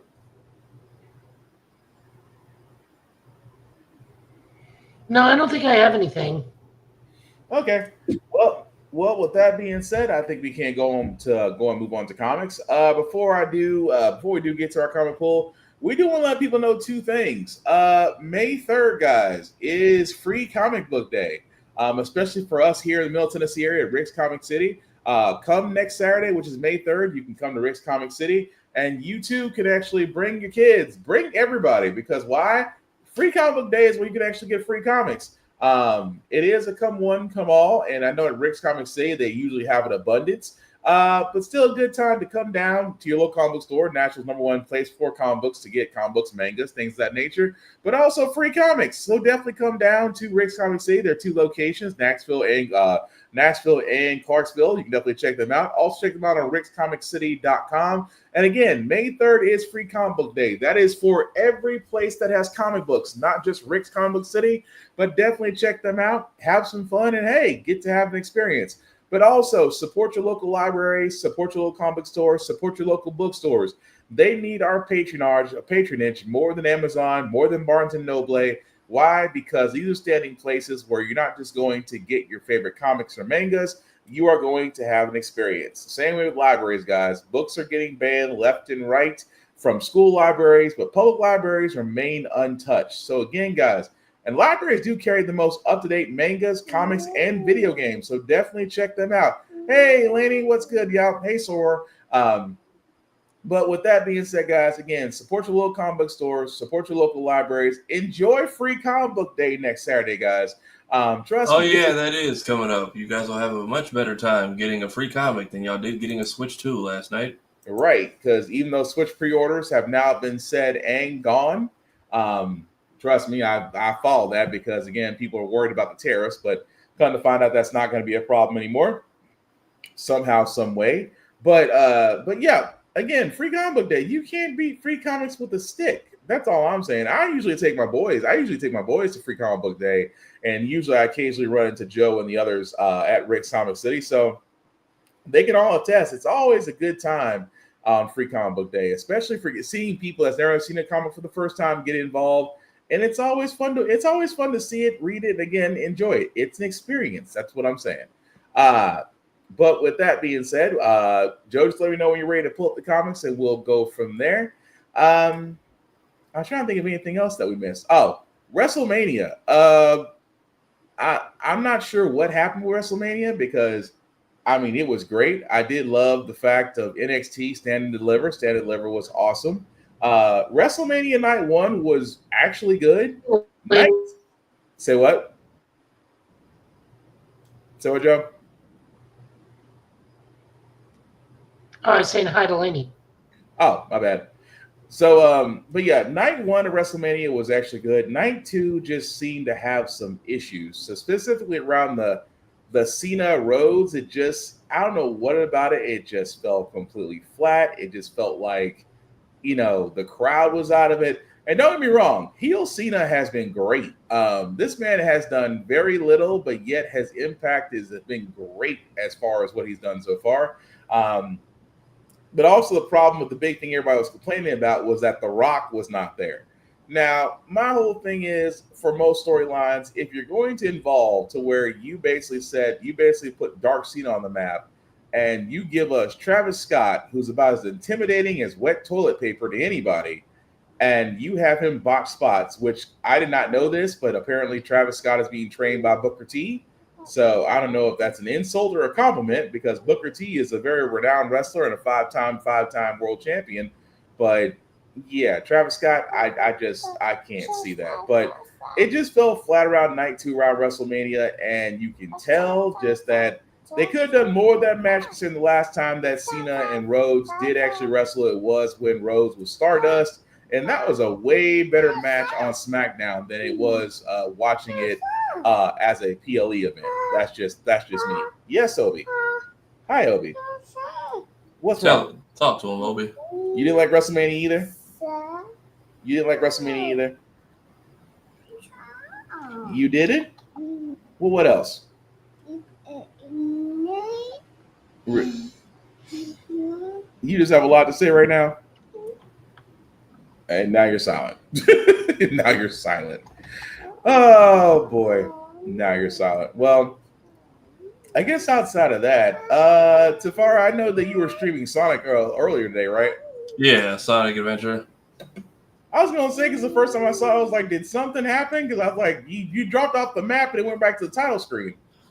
Yeah, when that game, when you die and lose all your lives, it just says, we're going to send you back to the beginning in case you want to make some other decisions of levels to play. But that's it. You just it'll just take you back to title screen, and then you can just go back where you died. That's 2001 gaming for you.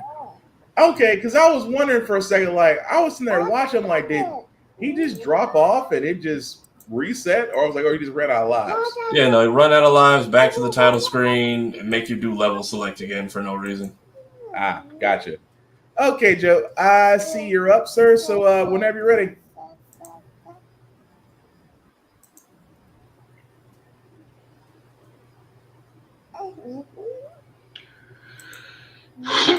Sorry. We got Superman number 25. This is written by Josh Williamson, art by Jamal Campbell, Eddie Barros, Iber Ferreira, and Dan Mora. Colors by Alejandro Sanchez and Jamal Campbell. This is the ending of the biggest arc they've been doing. Is looks a good guy or a bad guy again. Mercy unleashes a hybrid clone of Lex and Superman, but because apparently will be able to do this, it's not a perfect clone, and things get a little bizarre. Life goes on. Lex is Lex, but also still good Lex at the same time. It's very interesting. Oh no, good book, great art. Jamar Campbell and Dan Moore are just doing everything under the sun to make this a gorgeous looking book. Oh yeah, I agree. This was a good, interesting story.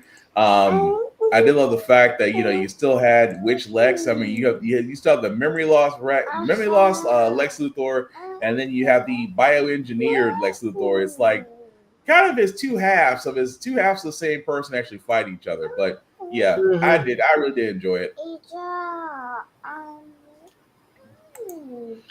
We got Absolute Wonder Woman number 7, written by Kelly Thompson, art by Mattia de Ilis, and it's like ink art and color, all by Mattia de Ilis.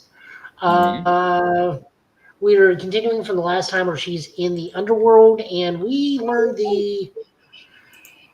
basically the old parable of the Lady and the Tiger. So good stuff. Gorgeous art. I love the way the gods are depicted. I love how Persephone is made in this book. Diana will always be Diana, even in this book. Continues, and I love the little trap that Hades has for her, and the bargain they have for her. All I can say is, Tom King, take notes. This is actually how you tell a Wonder Woman story. What are you talking about? The Wonder Woman story we got going on right now is fantastic. Murder on Olympus? I'll put it this way about Tom King. My issue with Tom King has always been highs and lows. He's never been consistent. And you are right. The Murder on Olympus story is great. And yes, he's a part of it. But it's just like I don't know what it is about his consistency. I mean, it's not consistent. It's like you'll give great issues, and then you'll give worded too much cerebral and not enough action. But again, that's just my gripe. Still say you should read it. Absolute Wonder Woman, this issue was definitely great. I couldn't knock that. I loved it. I never thought they'd be able to accurately depict the Lady and the Tiger parable as well as they did in this. Right. Plus, I love the little Diana stuff afterwards, where it's Kid Diana in hell with all these creatures. And just treat it like a Mr. Rogers if Mr. Rogers was the underworld. Yeah. Yeah, they're all the pets. It's hilarious. I love it so much. Did I not put that in? Huh. Super weird. So I think we're missing a book, which should be Green Lantern number 22. We will just stick on Wonder Woman because for some reason I guess it didn't catch when I downloaded them. Notable things to think. Hal Jordan and Carol fight Hector Hammond to a standstill. Meanwhile, Kyle and his people find This is kind of a BS resurrection. They find Dan Garrett alive. And for those unaware who Dan Garrett is, he is the original Blue Beetle. He's the one who got the Scarab to work for him, but it was so badly damaged that it could only make a basic armor. And because it was damaged, the armor would fluctuate, which is how they explain Blue Beetle changing publishers so many times. And the costume design would be different most times. So that's how they designed that. But now he has a new Scarab, which makes him the Silver Scarab. As a huge Blue Beetle fan, I am ecstatic, but I also call just utter BS on this, like, out of nowhere resurrection for the character. Kyle's still doing great stuff. Jeremy Adams is doing a really good job with this version of the Green Lantern Corps. I'm really enjoying it. Green Lantern, not Green Lantern Corps. I do dig that he at least entertains the thought that Kyle's out there and needs to be as important as everybody else. Sorry I didn't get the book. I don't know what happened. That was a little weird. It's all good. Moving on over, we got Magic number 4. This is written by Ashley Allen, art by Jermaine Peralta, colors by Arthur Hesley. Magic and Danny Moonstar are front and center on this one. So a reunion of original old new mutants. Now that they're a little older and weird stuff happens because Danny's powers enable her to psychically project and physically manifest fears. Meanwhile, Ileana is, of course, Demon Queen of the... Well, not anymore. Now she's just kind of a mistress, considering Madeline owns the Demons of Limbo now, being Goblin Queen again, but still. Magic, demons, and a whole lot of fun. I love this book so much, but I'm also biased. Again, because Magic, I'm always going to say when I'm biased. At least you're honest about it.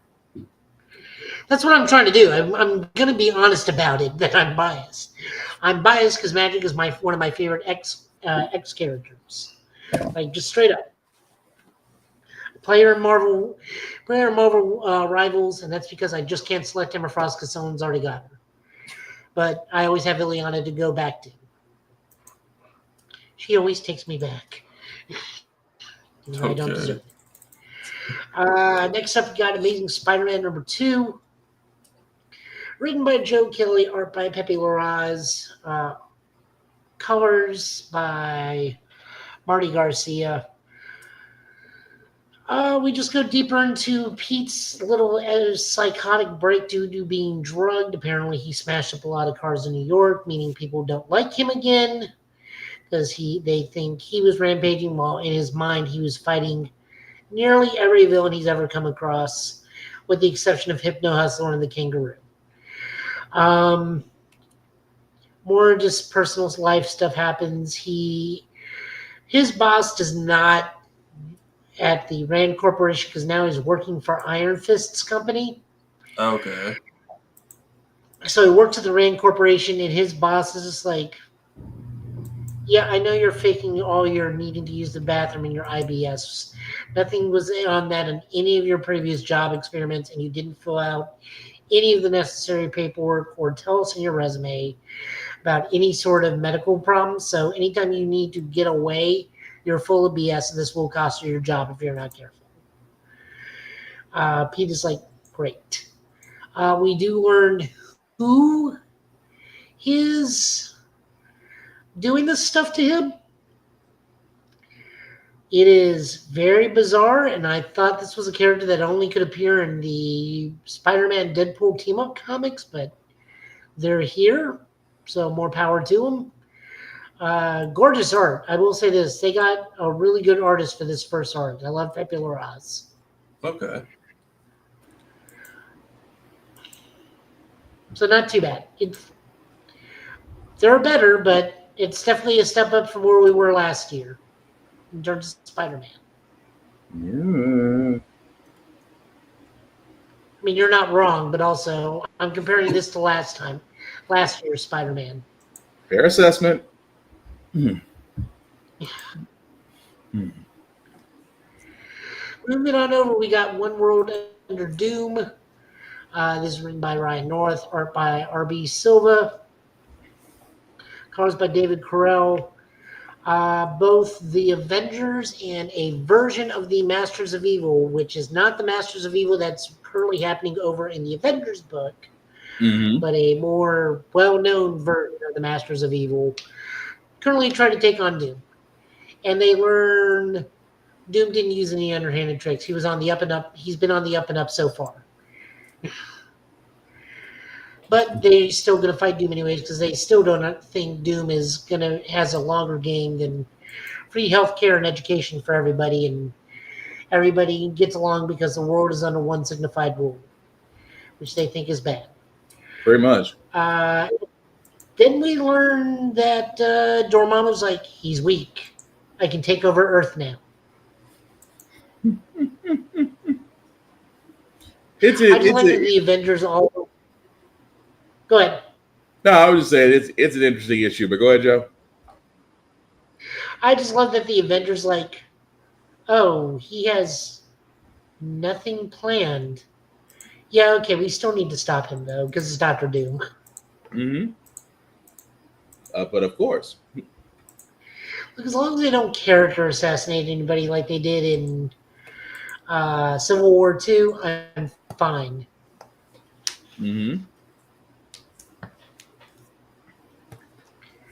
Moving on over to Predator versus Spider-Man. This is written by Benjamin Percy, pencils by Marcelo Ferreira, inker by Jay Liston, colors by Frank DiMattia. So yeah, the Predator invades the Marvel Universe almost around the same time Godzilla's dealing with the Marvel Universe. This is actually kind of everything we were hoping for from when we heard about this title. Spider-Man is involved, but not directly involved yet. The Predator is hunting things down in New York that he thinks can challenge him. And then we get basically what we asked for at the end of the issue. I did not see that coming, though. Oh, I did. I just didn't think it'd be the first issue. I thought he would have come in a little bit later. Fair. But no, Kraven's in town hunting the Predator, and he's going to hunt the Predator. Yep. This Predator is weird because he's taking people's faces and wearing them. Yeah. That's new. That was weird. But different Predators. So yeah, no, recommend this book. This is, like I said, everything we were hoping for when we heard this announced because we had like a small list of things we wanted to see from this Predator. Yeah. True. Also, I love that New York's in a blackout and the Daily Bugle has to run papers the old way and sell papers the old way. So the entire staff's across the city doing the old extra, read all about it. Nice.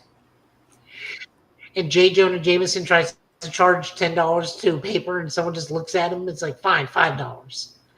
Wasn't there a blackout in Predator 2? If memory serves me right. Huh? With Danny Glover, wasn't there a blackout in Predator 2? In the maybe in the movie, wasn't there a blackout? Because it was Los Angeles, not New York City, but I think there was still a blackout. See, now I'm gonna have to go rabbit hole digging on that one. But keep going, Joe. Maybe. We got X-Force number 10. This is Legacy 300. This is also the finale of this version of X-Force, as this is one of the X books that is getting canceled.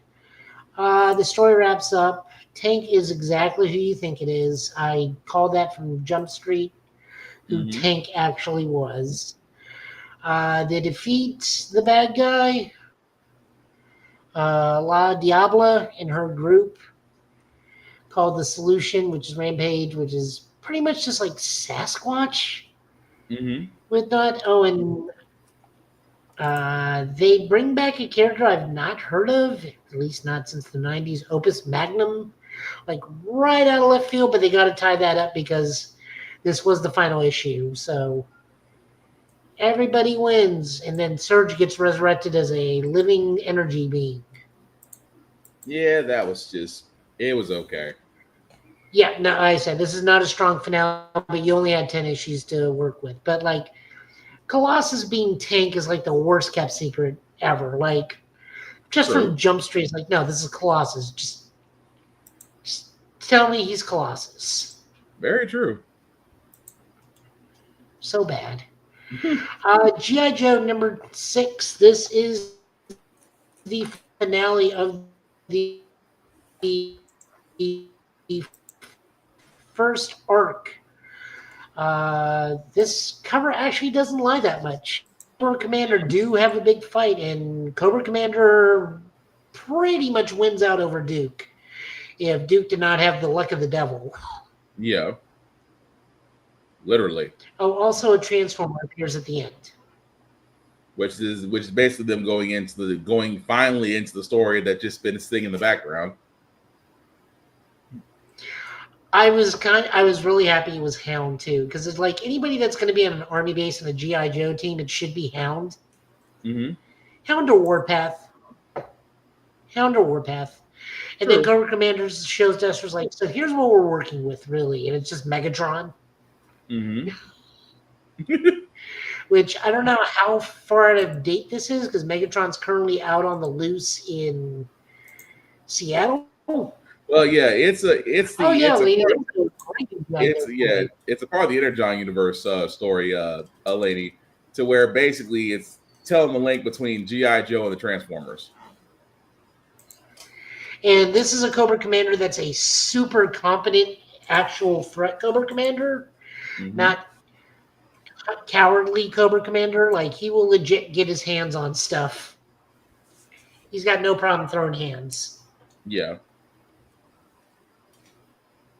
But still, he's given a couple of the Dreadnoughts PTSD. I mean, well, yeah, because now this is written by Josh Williamson, art by Tom Riley, and colors by Jordi Belair. Yeah, they're trying to do this as a movie. Yeah, they're trying to do this as a movie. Yeah, they are. They're tying in G.I. Joe and the Transformers in the Hasbro universe. So yeah, they're trying to tie it in that way. But thank you, Joe. They're also trying to tie in Mask. I would love to see them try. I'm not gonna lie, I would love to see them try to tie that in. Retro engineered Cybertronian technology on vehicles so they can transform into other vehicles. I could see it. I could see it. They got to make that. They got to make that work somehow. But that's our comics. So with that being said, before we sign off, I usually start with the man, the myth, the legend, Tafari. You want to let people know what you're doing, sir? Trying to figure out what I'm streaming. I run out of games to play. I finished South of Midnight, and I finished The Walking Dead as a franchise this week. So Sonic was just a random play for today. Maybe I'll finally go through Sonic Colors or Pokemon Snap or Metal Arms Glitch in the System has been calling me for the PS2. Because I have it on GameCube, ran through that plenty of times. I thought the PS2 copy was a fever dream until I found it recently. Mm-hmm. So I might go with that for a little while. Keep telling you need to buy Hulk Ultimate Destruction. Yeah, I might go pick that up. I don't know why I tried playing OG Hulk from 03, and that took me like 4 hours one night. Kingdom Hearts. You know what? I do have Melody of Memory, and I do have the 2.8 here that I haven't. Actually, I beat Melody of Memory, but God, that game will get you flagged just for going to the title screen. Mm-hmm. I have the 2.8. That's the only one I haven't beat on my own PlayStation. Maybe I might do that one. I'm not sure.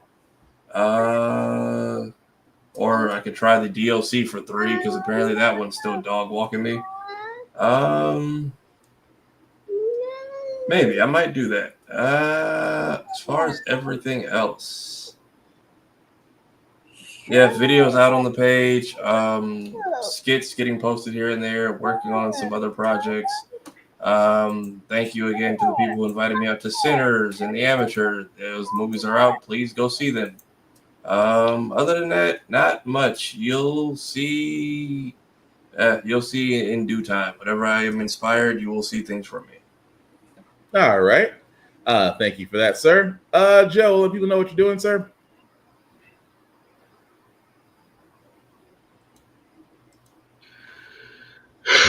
Not much online because just because of the job. Hopefully things will calm down a bit. May is API Heritage Month for now. So I will be everywhere in Nashville through the month. Plus May also kicks off movies. So I will be in a theater in Baron Zemo next Friday. For Thunderbolts, I will be at a Nashville Sounds for API game. I'll be at the soccer game for the Nashville Football Club for API night. We'll be doing an API Heritage event over at the Frisk Museum, Art Museum at some point. There's just like a lot of stuff going on, so I'm going to have very little time to be online outside of the podcast. I do plan to stream when Mech Warrior Clans Up Ghost Bear comes out, because that is going to be fairly soon. So expect at least a stream of that, because I will always stream new Mech Warrior when I can. But streaming is probably not an option for me at the moment, outside of when I can. But it's kind of hit and miss, especially with work and with everything going on. So, But I'm around. I'm here. I'm at least here for the show, if anything. All right. Fair enough. Thanks, sir. Before I do get to myself, guys, shameless promoting as we always do here on the show. I do want to shout out to APR TV. Why? Because basically the Git Bit Podcast shows on APR TV. You can find APR TV at alwayspressrecord.com or on the Roku or Amazon Fire TV app. Definitely check that out along with the other shows there at APR TV. Also, BlurStation.com. Again, we keep talking about BlurStation.com because we want it to be bigger than Tubi. Tubi is great, but Tubi is also owned by the same guys who own Fox. And right now, they are making bank off our viewership. Why can we not do that for ourselves? Definitely check out BlurStation.com, guys. $10.99 a month to stream it. If you select the Join Now button, select the Blur's Eye View Affinity membership, select anybody there on that list. We would all appreciate it. Again, it's $10.99 a month to stream BlurStation on all smart devices. After paying for 36 months, you get the ability to own a piece of BlurStation, and it does not get any easier than that. But definitely check them out. As for yours truly, as Obi is awake, say hi, Obi. Really? Now you get quiet? As for me, guys, of course, check out the Git Bit Podcast on all socials, on Facebook, YouTube, Twitch, Instagram. It is everywhere. We try to build up that page as we go. We'll do more so in the future. Myself, Black_Spartan615. You can also follow me on the socials. Just be nice, be kind. Don't be weird. I won't have to block you and call you a dick. Of course, for myself, guys, still covering How the Frack We Got Here every Wednesday at 7 p.m., whatever Agent F47 and his group are doing. And, of course, the Git Bit Podcast every Friday at 8:30-ish. Tonight, I will be back to streaming Expedition 33. I did start a little bit past midnight last night. So if you are up, like I will be up, because if you got kids and kids that don't believe in sleep, that's usually me. Definitely check me out on Twitch or on YouTube. As I will be starting my first run of Expedition 33. And so far, it's actually pretty fun. But definitely check me out there. Outside of that, guys, the rules still apply. Before I get to the rules, again, for everybody, don't doom scroll. I know a lot's going on right now in the world. The way we do our show is to basically be a distraction from that, to unplug and actually have some fun. And we hope we've done that for you tonight. But aside from that, don't doom scroll. Do something that makes you laugh. Do something that makes you happier. Do something that just distracts you for a second. Check on your friends. A call or a text can do so much more. At the same time, guys, protect your peace. Look, it's going to be a rough, it's going to be a long time, but what we can do in that time matters, not only on the mental side of things, but also on the physical. So again, take care of yourselves. Don't doom scroll. Protect your peace. Check on your people. You will be a lot better off in the long run. Now, the rules I still have, because, again, cons are coming back up. First and foremost, respect the cosplayer at all times. Cosplay is not consent. Please treat people like human beings. It's not that freaking hard. At the same time, guys, please wash your behind. I usually say wash your A, but my son is a walking tape recorder. And I don't need my 2-year-old going around repeating what I'm saying right now. So please, hygiene is important, whether you're going to cons or just outside, especially with cold and flu season going around. Clean clothes, clean hair, clean hygiene. It's not that freaking hard. And the same rule for number 3, the same rule that I have for myself as everybody else. In a world that is cold, that is cruel, be nice, be kind, talk and share your fandoms. Please don't be a dick, and we'll all be cool. But we will hopefully be back here, guys. Same Get Bit time, same Get Bit channel next Friday with the news that's coming out. But like I said, take time for yourselves, have fun, check on your people, have some food. Hopefully for me, because there's some food I can't enjoy anymore until I get these levels down. But fellas, any last words we call tonight? Hey, log off, go see a movie, go play a game. There's a lot of stuff out there. Yeah, lady, I missed that, but don't worry, he didn't catch it. But yeah, like Faris said, go catch a movie. Go catch Sinners if you haven't already seen it. I hope to go see it. I hope to go see it tomorrow with my wife. Once we find the kids, somebody to watch for a couple of hours. But like we said, have fun, protect your peace. We gonna be all right. I've been Will. He's been Tafari. He's been Joe. This has been the Git Bit Podcast, guys. Thank you all for watching, for liking, for letting people know it's live. We appreciate it. Again, protect your peace. Have fun. Don't be a dick. We're out.